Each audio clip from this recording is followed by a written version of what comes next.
welcome to Edge Hill University's 2021 Festival of Ideas. We have a theme for our Festival of Ideas on an annual basis, and this year's theme is renewal. And that's very apt, given that our talk for this evening, the title of our address this evening is Recovery and Renewal, and the future of primary care research, which I think is very apt, given that I think we're all looking forward to emerging from COVID and learning some of the lessons that could be fed through into research from our experiences during this last 18 months. So this evening's talk is being hosted by the Health Research Institute. I'm Professor Sally Spencer, Director of the Institute. And I'm very, very pleased to welcome Dr. Greg Irving this evening. He's an academic GP with an interest in primary care research. Greg completed his medical training at Nottingham, then did postgraduate studies at Oxford and Liverpool before working as a clinical lecturer in Cambridge. He's held 3 consecutive personal NIHR fellowships, so it's probably a bit of an understatement to say that he's research active. He's held a number of national posts, including the National Institute for Health and Clinical Excellence Medical Technology Advisory Committee, the UK National Screening Committee, and the Royal College of General Practitioners Council. He's also, which is a testament to the quality of his research, he's a past recipient of the Yvonne Carter Award for Primary Care Research. And on top of everything else, he's a practicing GP in St Helens and Knowsley. So without further ado, I'll pass on to Greg, and thank you, Greg. Thanks for that very warm introduction, Sally. I'll just put my slides up if that's okay. I've titled this talk Recovery and Renewal, the Future of Primary Care Research. And I'd like to just begin by telling you a very short story. So when I was a kid, the disaster we worried about most was nuclear war. And that's why we had a barrel down in the basement. It was filled with cans of food and water. And when the nuclear attack came, we were supposed to go downstairs, hunker down, and eat out of the barrel. Today, the greatest risk of global catastrophe isn't a nuclear war. Instead, it looks like this. If anything kills over 10 million people in the next few decades, it's most likely to be a highly infectious virus rather than a war. Not missiles, but microbes. And that was by Bill Gates at a TED Talk in 2015. Well, as this picture shows, the disaster did strike. And currently, as we stand, there's just under 4 million deaths related to COVID. The Wuhan Flu hit at the end of 2019, and in early 2020 triggered one of the greatest responses in NHS history. I was working as a GP in St Helens in clinic at the time, and I remember the interim advice for GPs from the Public Health England, and that was to identify potential cases as soon as possible and prevent any transmission to other patients and staff. Well, I think the response from the NHS has had a lot of attention in the press, but what I feel has been somewhat overlooked and is somewhat of the focus of this talk is the scientific and technical contribution of primary care research. As we know from history, disaster often leads to technological and scientific innovation. And not only has primary care helped to guide our response, but it's led to the development of knowledge and tools that are likely to benefit our population for generations to come. So in terms of how this talk is structured, I'm going to use this Gartner reset model, which basically looks at the initial response, which was the immediate actions taken to keep people safe and keep basic functions operating. Then looking at recovery, which was how we actually go about restarting activities, reopening services and resupplying services. And then finally, the renewal elements, which is how do you develop those strategic, durable approaches that an organisation can take in the long term. And as you'll see from the diagram, it's very much like a Venn diagram where you can see the response, recovery and renewal is overlapping. And indeed, the seeds of the renewal elements of this talk are founded within that initial response and within the recovery. So it's not my intention to make rough ground smooth. My own experience from working in the NHS and watching the evidence emerge was that it was a fairly dynamic process. And so I'm perhaps oversimplifying the phases, but I think they give some general structure that are not too far off what's practical reality. So one of the beauties about working in primary care is that we have some wonderful epidemiological research, and this is from Bristol University, which showed the various different modalities of GP consultations that were taking place. And just prior to the pandemic striking, the proportion of face-to-face consultations was pretty high, around 68–65%. As soon as the pandemic struck and Public Health England advice was given out, almost 90% of consultations went remote overnight, and that's a considerable reorganisation for the NHS. The reasons for doing that were to reduce footfall within primary care, to protect patients and protect staff. And initially, there was certainly a lot of agreement that was the appropriate approach to take.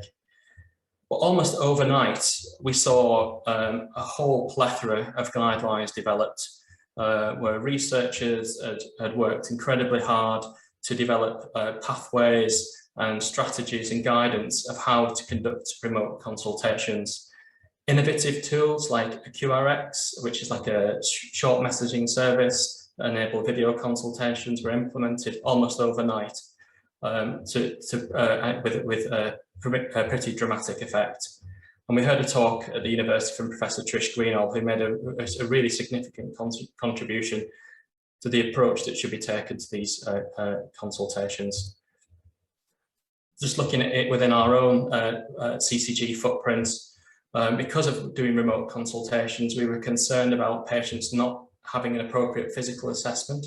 So a lot of GPs across the country adopted innovative approaches. So locally, we looked at a Dropbox doorstep assessment service that aided the remote assessments of patients with COVID-19, and we were able to evaluate that. One thing that I think perhaps goes unnoticed is I guess it's the back-end elements of what happens in primary care in terms of its data. And one area that I think is probably worth highlighting is the Open Safely research group that basically looked at almost 58 million people's records to look at those factors that were associated with COVID-19 related death. And this happened very early within the first wave of the pandemic. So the fact that we know that age, sex, and importantly, ethnicity is an important contribution to the risk of death from COVID is thanks to early research like this. And the data it comes from often comes from the computers and electronic medical records that sit in every GP practice across the country. And what's particularly novel about it is that they didn't just use the data, they developed novel pathways and trusted environments for that data to be analysed, which I think is quite remarkable and is something that's probably going to be with us for some time to come. General practice and primary care research has a strong tradition of developing risk assessment tools. For example, the Q Research Group down in Oxford have a history of developing the Q Risk Score, the Q Cancer Score, and Q Diabetes Score. And this long history of expertise was put to good use in COVID by developing the Q COVID score. Now, historically, these tools can take years to develop, but the Q COVID score, because of that degree of expertise, was developed in a matter of months rather than years. So that's a considerable testament to the response from primary care research. This is my own risk assessment score that I did yesterday. And what was nice is you could develop your own individualized risk that's based on good quality evidence. And that individualized risk has informed a lot of policy across the pandemic, from stratifying practice populations to deciding who potentially needs shielding, and also how to effectively roll out the vaccination program. Who is at the highest risk and who should be vaccinated first, versus who are those at less risk who you might want to vaccinate second, so that the health services doesn't become overrun. Historically, tools like Tele Monitoring have come up against significant barriers to being implemented within the health service for a variety of different reasons.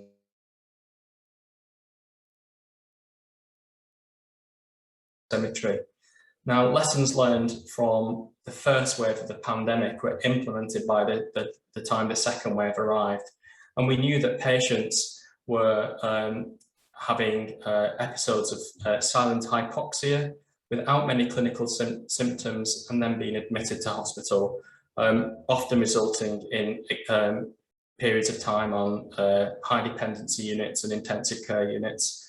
But we were able to implement the oximetry service, and this is some data that we were able to generate from the local CCG in St Helens, just looking at the recruitment in that second wave, and deliver the oximetry service, which we've evaluated.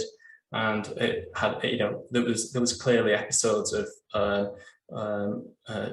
patients who would have become seriously unwell and potentially needed high dependency or intensive care treatment, who were treated early with preventative and supportive treatment to avoid that from happening.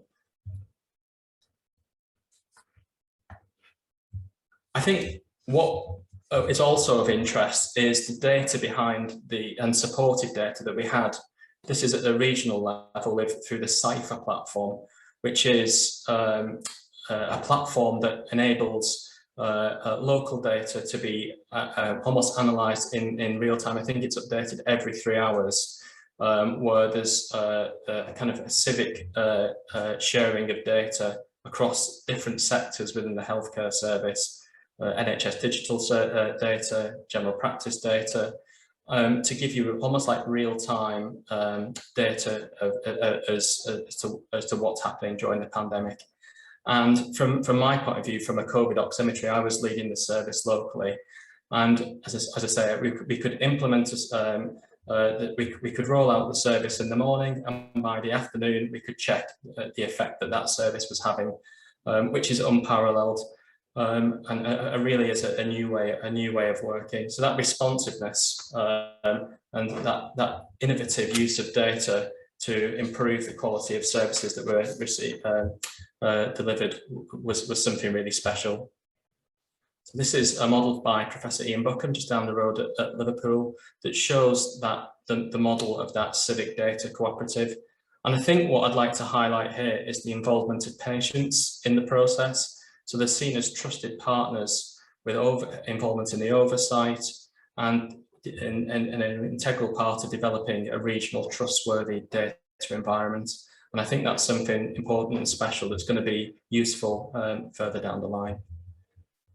It's not that long ago, well, perhaps it is a little bit longer, 1970, when Dr. Preece in Wigton in Essex was the first GP to use a computer in practice.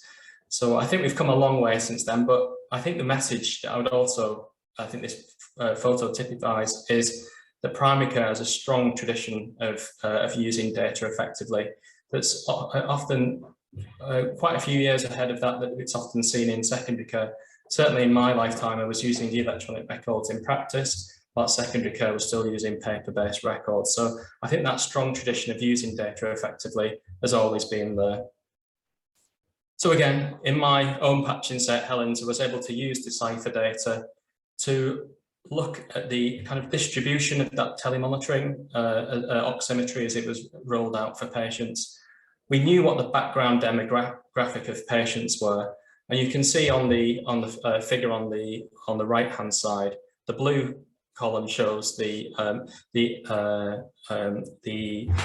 the usual population background demographic in terms of the indices of deprivation, with 1 being the most deprived and 10 being the most affluent areas. So we knew what our population traditionally looked like.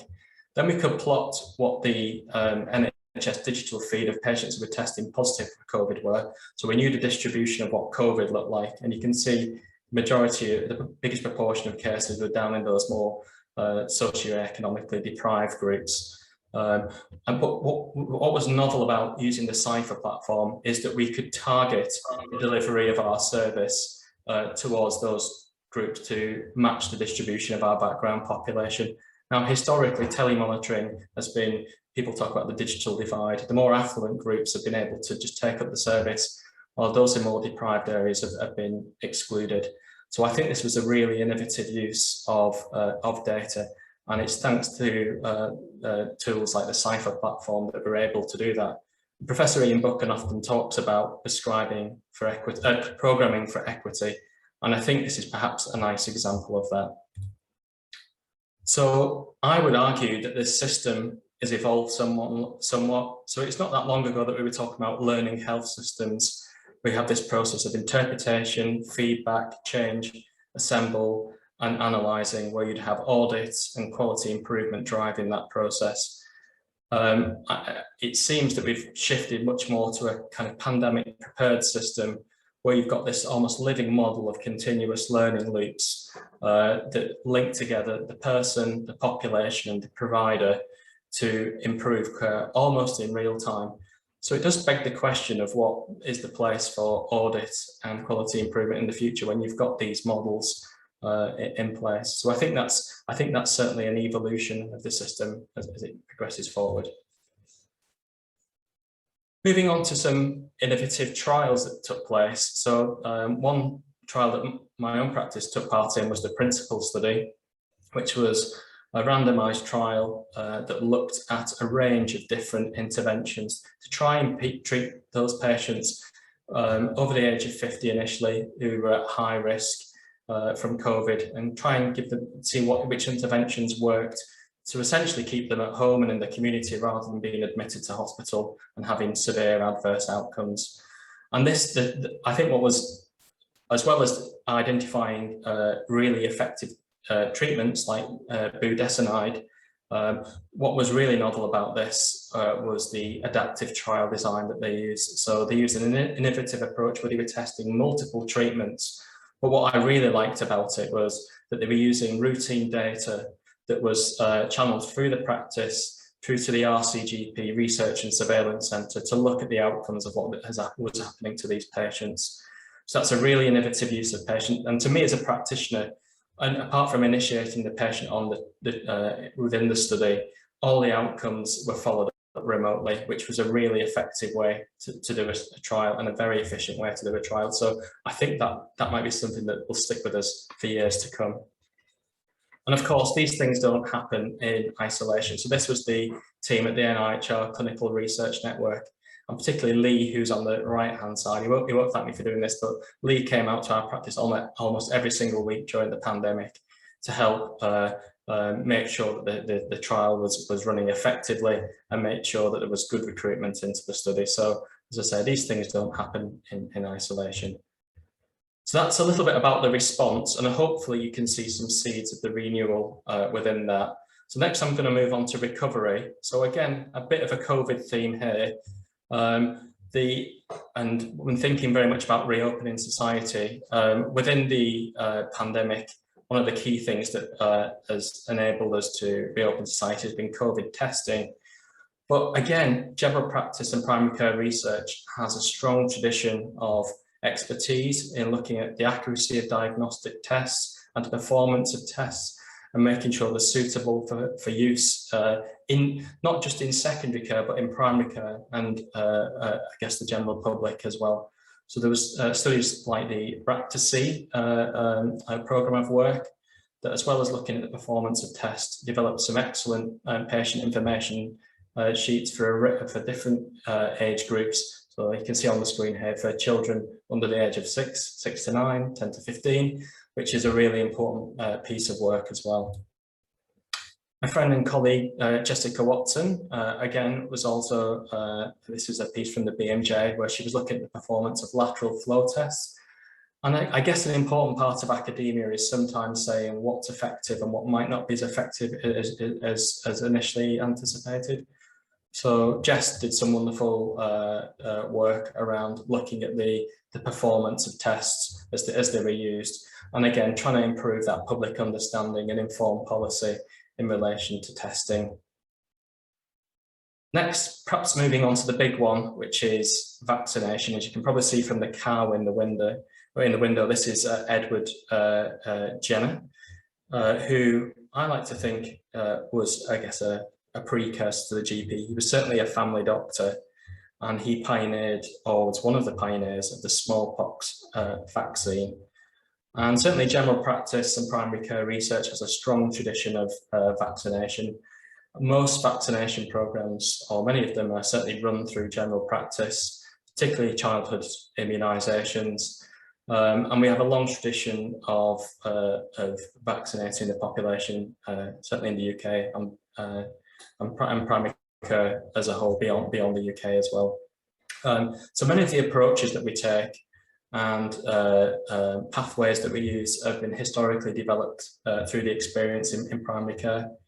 And it's a testament to the GPs that by mid-June, about 70, and other professionals working in primary care, by mid-June, 75% of the vaccinations that were delivered have been done through primary care. So I think that is a real testament to the workload and contribution that primary care as an entity has made.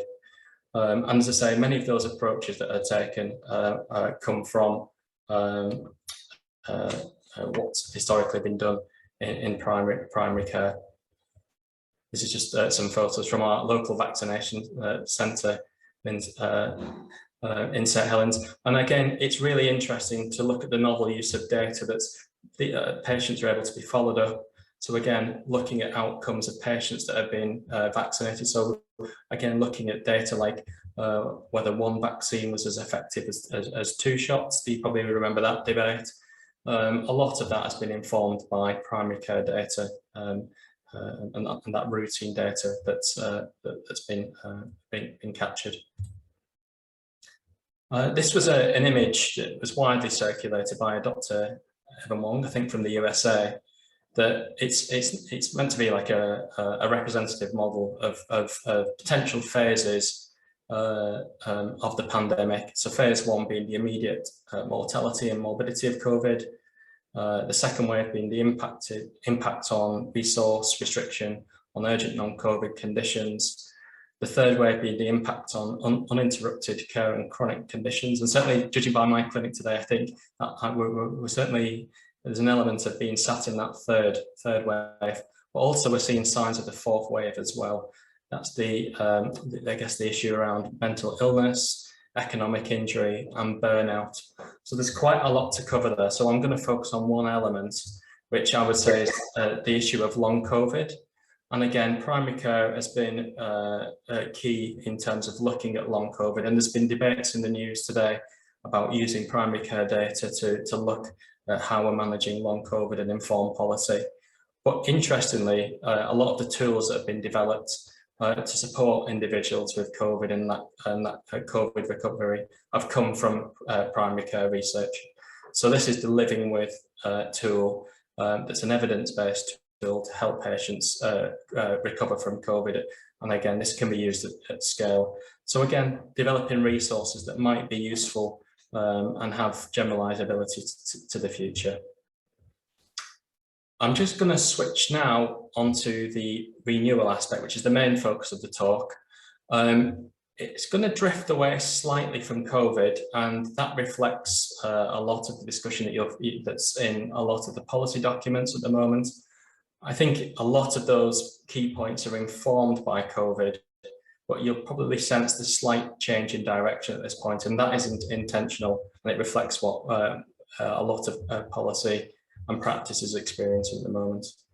So when it comes to renewal, this is not exhaustive, but there's no shortage of strategies out there to help guide that future of primary care research, if you like. So from the NIHR, there's a primary care strategy from the Clinical Research Network. There's one from the School of Primary Care Research. There's one from the ARC, which is Applied Research Collaboration, which we have in the Northwest. There's the Academy of Medical Science report. There's the Cheshire and Mersey report and strategy. There's the RCGP reports, such as the one on the power of relationships. There's the Department of Health and Social Care white paper, which is obviously still in action. There's the Health Foundation report on the road ahead. And I think important not to miss is the Marmot report. So what you're going to see now, I've kind of taken what I felt was some key areas from these reports. Again, my list is not exhaustive, but I think there are a few key areas to focus on, and they're certainly interesting.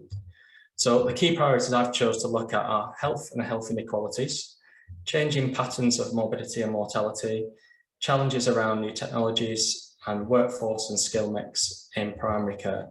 So I'm going to take each of those in turn. So first of all, looking at health and health inequalities. So the Marmot review, building back further, which was produced during the pandemic itself, and is heavily informed by the pandemic, looked at the pandemic and societal response, and how that has potentially, well, there's evidence that it has amplified inequalities in a whole range of different areas in terms of childhood, education, employment, having enough money to live on, housing and communities. So it's touched on many, many aspects of life. And that's not just the pandemic itself, it's the societal response as well. So that's really important to consider. And interestingly, we're seeing steeper social gradients, for example, in terms of mortality rate, and that's especially marked in BAME groups. So this is something that we're going to have to tackle. It was an issue that was there before the pandemic, and was an important issue before the pandemic, but as a consequence of the pandemic, I think those needs are as great, and if not greater, as a consequence. So whilst the report is very extensive, I've just chose to pick on a few key areas, and this one looks at the ONS data in relation to life expectancy. And again, if you look along the bottom, you've got the deprivation deciles, where 1 in this case is the most deprived and 10 is the least deprived.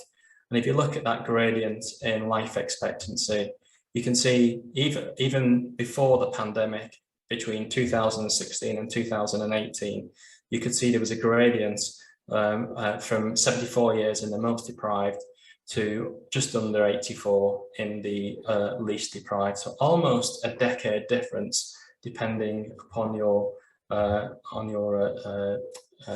level of deprivation in which you lived in. So that's a considerable inequality. And this is obviously, this data relates to males, which I think is an important issue to consider.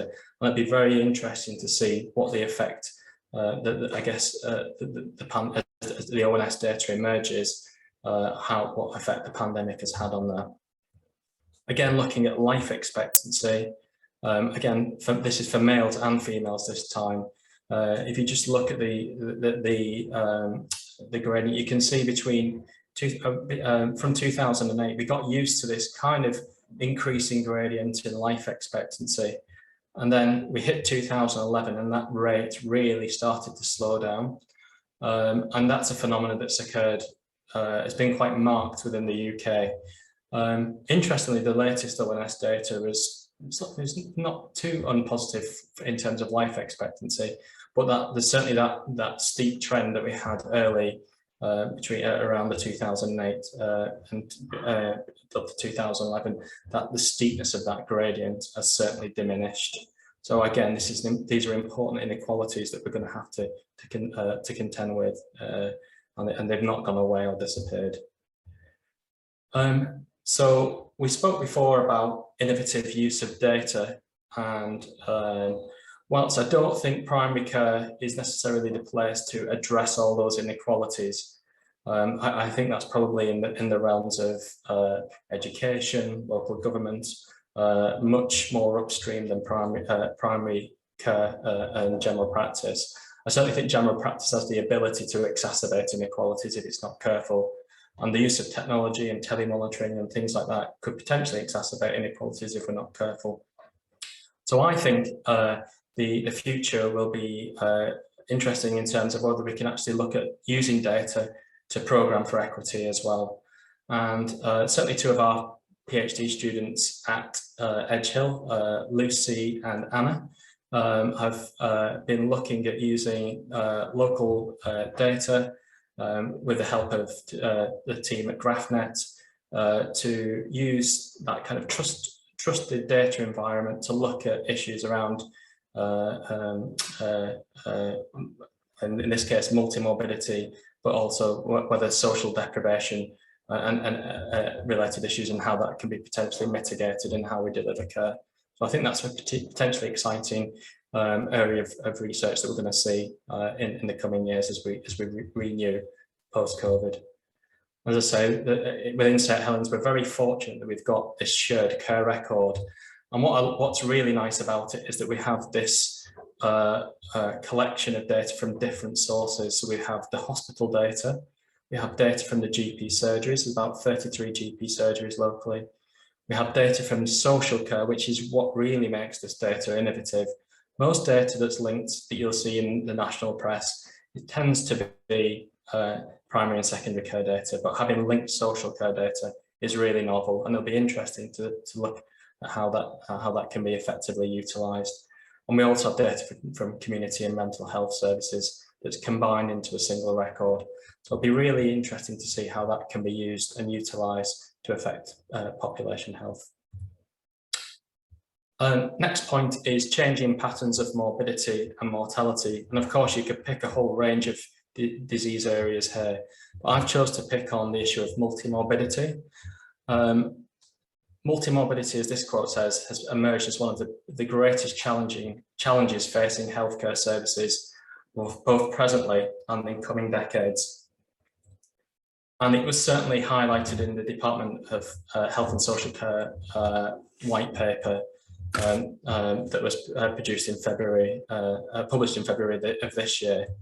And to pick out one line from that white paper, they highlighted that 1 in 3 patients admitted to hospital as an emergency has 5 or more health conditions. So not 1, not 2, but 5. Now that's a real considerable challenge. And it's up from 1 in 10 a decade ago. So I think that's a real challenge that the health service and primary care research is going to face and we're going to need to tackle. This is a figure that's quite been published back in 2012, and it's been looked at many times and presented many times. But I think it highlights an important issue, that if you look along the bottom, it's got age categories and then the proportion of patients up the y-axis going vertically. And if you look across at around the 50% mark, you'll see that by the time you hit 50, people are tending to start to have multimorbidity. So they're hitting more than one disease by the time they hit 50. And by the time you get into the 70s and 80s, you're looking at multiple disorders. And as you can see from that white paper, that trend, if anything, has got worse since this paper was published. And if you think it's just a UK phenomenon, then it's not. So this was a paper that was published again back in 2016 that looked across age categories and the prevalence of multimorbidity. And in many countries, this phenomena of multimorbidity is there. So it's an important challenge, not just in the UK, but internationally. So people have tried, and primary care researchers have tried to tackle with this issue of multimorbidity, and they've done it in a variety of different ways. Initially, a lot of the trials around multimorbidity tried to look at it as a kind of single entity, and they looked at interventions to tackle multimorbidity. One example being the 3D study that was, again, led through the School of Primary Care Research. And in terms of some outcomes, such as quality of life, this was perhaps not as favourable as you might imagine. So people have now started to look for clusters of diseases that go together and often occur in combination. And it's quite interesting to see, this is in the realms of, the data is complex, the methods for looking at it are complex. And as you can imagine, it's drifted into the territory of machine learning and artificial intelligence to look for clusters and how they occur together. So this is a really interesting and exciting area. I think this piece of data was looking at over 60,000 combinations of multimorbidity. And as I say, it can be a real challenge in terms of its methodological approaches, but it's something exciting to look out for in the near future. And why is it important to look for clusters? Well, people have looked at the economic impact, and this study by Stokes et al. Published this year looked at the percentage of total multimorbidity secondary care costs based on the different clusters. It looked at a spectrum of different clusters, and it looked at the clusters and how the individual clusters would impact on costs, but also in terms of the absolute numbers as well. So, for example, you might have very high numbers of patients with chronic kidney disease and hypertension, and which of those targets might be of value to tackle. Interestingly, they didn't really come up with a single or a couple of high yield clusters that might be ideal for targeting for intervention. Instead, the authors of this study argued that it might be more traditional generalist care that might be useful for tackling some of those issues, and also traditional public health measures. So it's be interesting to see how this sort of evidence evolves over time. I think one thing that has historically not been looked at, but was actually described when Alvin Feinstein first described comorbidity many years ago, was interested in the reasons for people having clinical variation, was this issue of trajectories. So this is a very nice study by Ventrano that looks at how those clusters of diseases impact into each other and evolve into each other over time. So this looked over a period of 12 years in a cohort study, and you can see how there's a drift. So for example, if you've looked at individuals with heart disease, then drifting towards death, or drifting towards heart disease and cognitive impairment, and then drifting to death. So it's important to consider the trajectory of how these individuals evolve over time and how these clusters, what trajectory they follow. So this moves on to a quote by Professor Chris Whitty, the Chief Medical Officer, who argued recently in the BMJ that good vertical integration exists from bench to bedside for single disease conditions, but there is little or no horizontal integration between diseases that often coexist. And this will require a real intellectual shift and rethinking some elements of our research, training and practice in virtually every single discipline. And I think I'm inclined to agree with him. Certainly one of our PhD students, Lucy, has been looking at clusters of diseases in relation to multimorbidity and how those trajectories and the chronology of those diseases evolve over time. And importantly, looking at the impact on health service utilisation and how that impacts on social care as well. So it'll be interesting to follow Lucy's work over the years to come. So next, I'm going to move on to challenges around the use of new technologies. So I've been taking part in a study collaborating with Imperial College in London, which is the INSIGHT study that's led by Anna Neves, who's a researcher at Imperial. And we've been looking internationally at how COVID has impacted on the adoption of digital technologies in primary care. And we've looked in over 18 different countries, and we've had over 1,600 general practitioners respond.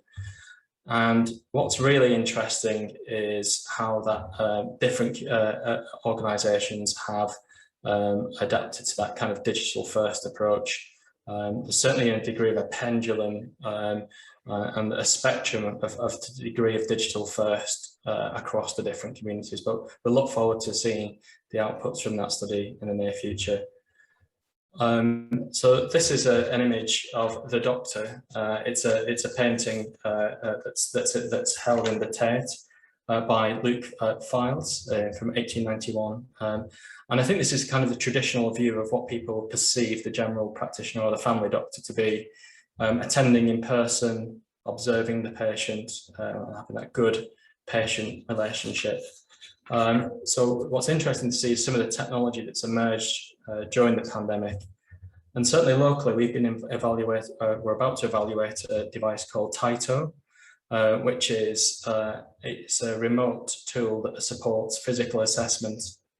So you could do, say, a remote consultation, and then the patient themselves or an assistant can undertake the physical examination.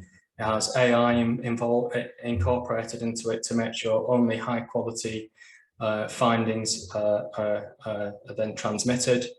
And that can be done asynchronously, so you don't need to be there at the same time. You don't have to watch the procedure taking place. Those findings can be stored on the medical record and even transmitted to other specialists if needs be. So that'd be quite interesting. But I think the important thing is it's important to look at things through that scientific lens and evaluate them effectively. How is it impacting on the patient experience? How is it impacting on clinical outcomes? And how is it impacting on those inequalities that we've discussed? Tele monitoring will be interesting to look at as well in the near future. Certainly, as I said before, many of the barriers to tele monitoring have been somewhat overcome during the pandemic, and there's certainly been a number of enablers that have enabled that to take place. So the NHS has set up this at-home service. For example, they have BP at home that will allow tele monitoring for patients to do self-monitoring of blood pressure measurements, other COPD services and heart failure services as well, as a result of these enablers. But again, it's really important to evaluate these effectively. There is a strong tradition of looking at some of these interventions already, actually. There are some large-scale trials looking at the effectiveness of interventions. So it's important not to forget that history of evidence base that's already been built up as we move forward and look at some of the look at what essentially works and what does not work. Some tools that were developed that may have been really useful in the early pandemic. I was certainly interested by this one, which was Lifelight, which reported to be able to check your blood pressure, pulse and oxygen levels just by looking at your face. So again, had this inbuilt technology that could give you those vital signs. That would have been really useful to have early in the pandemic when there was a lot of remote consultation. I think the NIHR Medical Technology Committee, while it's not disputing the technology itself, I think some of the evaluation at that point in time wasn't quite ready for use at scale. But certainly pilots have been ongoing within the NHS, and it'll be really interesting to see what kind of what the effectiveness of this kind of technology is like in the near future. But of course, we come back to the traditional GP consultation and that picture of the Doctor by Luke Files. And certainly I've noticed the pendulum swing back and forth between the balance between remote consultations and the need for face-to-face consultations. And there's been some excellent research looking at what really matters in terms of the consultation. There's some excellent work by Joanne Reeve, Professor of Primary Research, who's at Hull York Medical School, who argues that the telephone consultations that we do tend to yield what qualitative researchers might call a mining interview, where you're just trying to mine for data. Whereas traditionally in general practice, we've had more of the in-depth interview, or a travelling interview, if you like. And the reasons for that are rooted in terms of the inductive approach that the generalist practitioner often takes. And we often ask the question, should we diagnose this patient with X? In secondary care, they often take a more deductive approach and ask the question, could we diagnose this patient with X? So what Joanne is trying to argue here is that different modalities lend themselves to slightly different approaches. And it's important to remember that when we look at what services we're going to implement.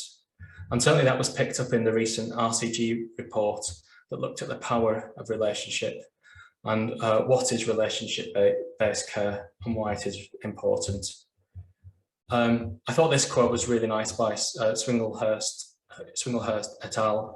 In the BMJ recently, that argued about the case for what really matters. And if you just don't mind me indulging in reading this out, they said, what really matters is that we maximize opportunities for a meaningful therapeutic engagement with patients. It really matters that we do not assume that what has been necessary in a crisis represents what patients or clinicians want or need beyond. The consultation really matters. It's not simply an exchange of facts, diagnosis, and prescriptions. Done well, the consultation is of therapeutic value, especially when embedded with an enduring relationship. If as Matt Hancock suggests, we are to encourage and celebrate generalist skills, then we must retain the consultation at its centre. So I thought that was a really nice argument for focusing on what really matters. And that brings it to just moving on to my last key priority, which is workforce and skill mix in primary care. Now, this is data from the Centre of Workforce Intelligence that was published back in 2014. And then there was a bit of a GP workforce crisis, and they looked at the trajectories of supply and demand across the health service. And even back then, they were worried that there was going to be too much demand and too little supply of general practitioners. And interestingly, when you look at where the BMA recently reported data of number of GPs working, it's pretty low, and below that, almost like the worst case scenario, which ironically was called the rise of the robots back in 2014. So I think even by this trajectory, there's a significant. It's fair to say there's been a workforce crisis, and trying to predict how many GPs you need is certainly a challenging process. And this is like an engineering model of back in 2014, what the flow to get someone to be a general practitioner actually looked like. So it's certainly a challenging process. I think what is absolutely key, though, is the need, as was identified in Martin Rowland's report, about the need to diversify the workforce. And that is going to be a considerable area of research that we're going to need to look at, not just in terms of delivery, but how those teams can work together effectively. So I think a key word that I would highlight today is the term multidisciplinary. And something that's going to be an important part of the evolution of primary care within coming years. There's certainly some interesting data looking at the efficiency of the primary care workforce and workforce-related data. So if you go on the RCGP website, you can see on a day-to-day, almost on a week-by-week basis, how efficient the workforce is in terms of the modalities of consultations and the volume of patients being seen. So that's really interesting to take a look at, and it's interesting to see that area of workforce research evolve over time. Just to highlight that problem, the issue of undersupply of GPs further on medical generalists. This was a recent London School of Economic Lancet report that looked at the proportion of GPs and consultants across England, Scotland, Wales and Northern Ireland. And if you look at those proportions, you can see that if anything, particularly looking at the data in England, you can see that the supply of GPs has gone down, whilst the supply of specialists in secondary care has gone up. So considering one is primary care and one is secondary care, there seems to be something amiss there. And I think that's a real challenge, particularly as I say, that the workforce will need to diversify. But it's important, given some of the issues we spoke about, like the power of the consultation, access to primary care. These are really important issues that are going to face general practice research in the near future and primary care in general. Which obviously brings us to the importance of developing the workforce. And I think Edge Hill, as the curriculum that's been put in place for delivering new doctors of the future is really innovative, and it cuts across many of those important issues that we've discussed, workforce related issues. It cuts across issues around addressing inequalities. So the whole ethos of the curriculum is heavily influenced by the students' understanding about the issues related to inequalities and how to address them. The innovative use of technology, yeah, so I think it's a testament to the team there of putting that the program together. It's going to be important, and certainly those doctors that come through will be tackling some of those challenges that we've highlighted today. So hopefully I've taken you on a whistle-stop journey through the response, recovery, and the renewal. And just to finish, I thought it would be pertinent to look at the Chinese word for crisis, which incorporates both elements of danger and opportunity. And certainly I've seen that in my own practice, both clinically and in terms of research. There's certainly a strong element of opportunity, the seeds of opportunity within the crisis as it's unfolded. Thank you very much. Thank you, Greg. That was a wide-ranging and quite thought-provoking talk there. So we have a few questions. Awesome. So one of the questions, so we'll take questions everyone now, is from Simon Rogers. He says it was a fascinating presentation, thank you. And he's just wondering how technology might realistically replace or substitute the role of the family doctor who has grown to know the patient as a human being, their lifestyle, and cancers their family. Yeah, that's a good one. I have to be careful not to talk myself out of a job, so I've got a conflict of interest in this response. But I did actually write a piece in the BMJ a little while back about the John Henry effect, which is a form of reactivity where I posed a piece where I said if you had the machine versus the human, and you had like an open trial, how would that affect and what would be the outcome? My prediction in that paper was that the machine will push the human limits, so in terms of workforce, and you can see that ramping up of need for efficiency, drive for workforce. So I think it will push the workforce to its absolute limits. I think it will force it to work differently. I think what's when you look at different forms of the environment in which primary care operates in, people talk about kind and wicked environments. I see some elements of general practice that are almost like kind environments. So like the back office, in terms of the blood tests that come through, they lend themselves to very logical ways of thinking, almost like a chess-like maneuvers. There's often a pathway to follow that's perhaps lend itself to artificial intelligence, processing those blood results for you. In fact, this very week, I was invited to take part in a study with the University of Manchester, where they were going to get a researcher called Ben Brown at Manchester, and he's using AI to look at clinical letters that are received from secondary care. I'm running that in parallel to what the behaviour of the human is like. So I think particularly those back office processing of results, we'll certainly see the introduction there. I think what is more challenging is the consultation itself, which I think would be almost certainly in a wicked environment.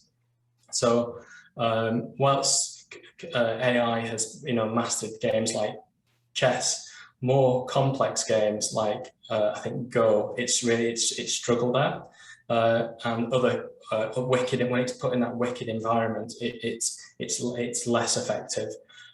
So yeah, I guess my ultimate take on that is I think it's going to push the humans to the absolute limits. I think it's going to work its way through different aspects of practice, but whether it overtakes the ultimate part of the consultation itself and that human interaction, my gut instinct is not. I think even when it's on offer, I think patients will ultimately want to see a human being at the end of the day. But I guess it will come down to like things like the Turing test and things like that as to whether the patients can actually tell whether it's a human or an AI. probably talking way into the future here, but yeah, I think it's a really exciting part of practice. I think it could certainly help with the workload, but it could also exacerbate some areas like burnout as well in the near future. Yeah, I mean, I think for me, the kind of core there was that it's a consultation, so it's a dialogue between the patient and the GP in your case, with all the technology and so on around it. Yeah. But it has to be a two-way conversation, so you can bring all the technology and all the systems and all the monitoring to it. Yes. But the patient also has to want to participate. They have to want to do it. They have to want to engage with it, don't they? Absolutely. And I think there's almost a generational aspect here as well. Like certainly in clinic, I noticed some of the younger patients might enjoy using like the e-consult and things like that. And they will use it for different reasons as well. So for some trivial problems or minor problems, they might like to use an e-consult. But sometimes they just choose it. They often write on the e-consult, I'd like to see the GP face to face. And there's that element of the dynamics there. So even when it's offered and available, they still want that human interaction, which is really interesting to see. But there's definitely a generational aspect to it as well. Again, talking perhaps more anecdotally, particularly the older generation, they want that face-to-face interaction. Yeah, it's interesting, isn't it, how we define face-to-face? Because I would regard us as discussing things face-to-face. It's just we're not in person, we're remotely. But there can be issues with kind of a sense of isolation, which we've experienced during COVID and so on. Sorry, Greg, I could just chat away here to you, but there are other questions here. So from Lucy, she says she's curious.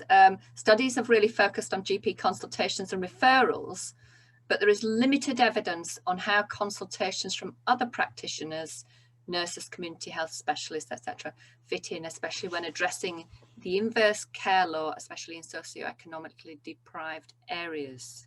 Yeah, absolutely. So again, I guess this is a legacy of how general practice has been historically. So if you look at the inverse care law and the work of Julian Tudor-Hart, I actually had the privilege of going to see him in Glencoe before he passed away.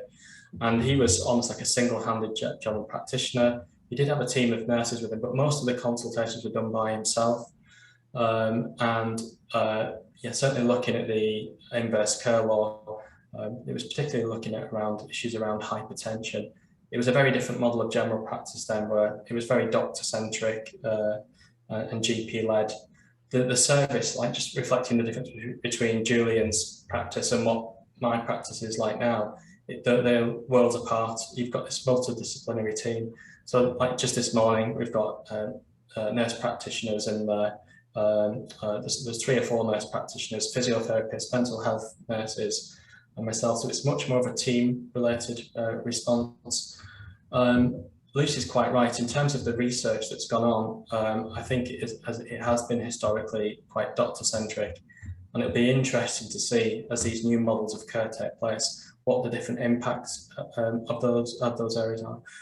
You tend to see that much more triage coming into place as well now, where the doctors will tend to have the more complex patients in terms of the multimorbidity and issues, whereas some of the AMPs nurse practitioners might have more, I guess, work that's amenable to protocol-driven care. But having said that, there's so much multimorbidity out there. I think the AMPs themselves they demonstrate this need for generalist skills as well. So yeah, it's a really dynamic situation, and certainly like Lucy's work, it'd be really interesting to see what the impact of that reorientation of services has in terms of outcomes and inequalities. Thank you, Greg. There's just one more question, which I think is quite an interesting one actually, from Axel. He says, can you reflect a bit perhaps on remote consultations, which have been common practice in private sector but not NHS, and generational differences in terms of adoption of this? He says, it seems your quote speaks for the needs of an older generation of GPs and patients perhaps, but not younger ones who feel more comfortable with minimal interaction. Yeah, I think there's anecdotally, there's definitely a generational response, and certainly some of my own patients might prefer that digital interaction. They're very IT savvy, used to using the phone. And in many respects, it's almost become the modus operandi, like the way they like to interact with people. People, they often might not want to sit in a surgery or travel to the practice. I guess it's the, what do you call it, the Uberification of society as well. And perhaps general practice isn't immune from that Uberification as well. People might want to, just have that, you know, a bit like a delivery. They'll have almost like on-demand service, which is very difficult to do if people are coming in and having face-to-face consultation. So, yeah, it's I've certainly sensed a little bit of Uber, if you like, but certainly some of the private services like Babylon and GP at Hand, they're very much on-demand services as well. So you can go on online. You can almost, it's like the immediacy, where historically general practice has not been orientated that way at all. So do you think it's just a matter of time then, really, before these kinds of models of care are just second nature for generations? And, you know, once you've got rid of old fogies like me, and you're moving into kind of those generations that have just grown up with all of this technology, that it will cease to be kind of such a provocative issue. Yeah, I think it will evolve, a bit like using telephone consultations, email consultations. It's almost become the norm. It was like, even when relatively short time I've been practicing, email consultation was never a thing, and video consultation was never a thing. So it's evolved quickly. Even before the pandemic, that was starting to happen. It's just accelerated it. So I do think it's going to come in more and more. But what's interesting is when something is serious, or someone really wants to, you know, they're worried they've got cancer or some other serious illness, you often find that they want the face-to-face, because it's you know, I guess there's the practical issues around examination as well, and the issues around touch. And comforting people when they're dying. These are very challenging things to do remotely, because we obviously look after patients from cradle to grave. So whilst you might have that, the middle section might want the remote consultation, certainly towards the end of life or when there's serious problems, they often want the face-to-face element. So. That's a really good point, actually, I think, Greg. Yeah, and I think at that point we're kind of already over time. So although I would be really happy to continue talking, I think we'd better end it there. Just to say, really, thank you so much for a really interesting and very, very relevant talk. And thank you to everyone for joining us today. Thanks very much, Greg. My pleasure. Thank you, Sally. Thanks, everyone. Thank you.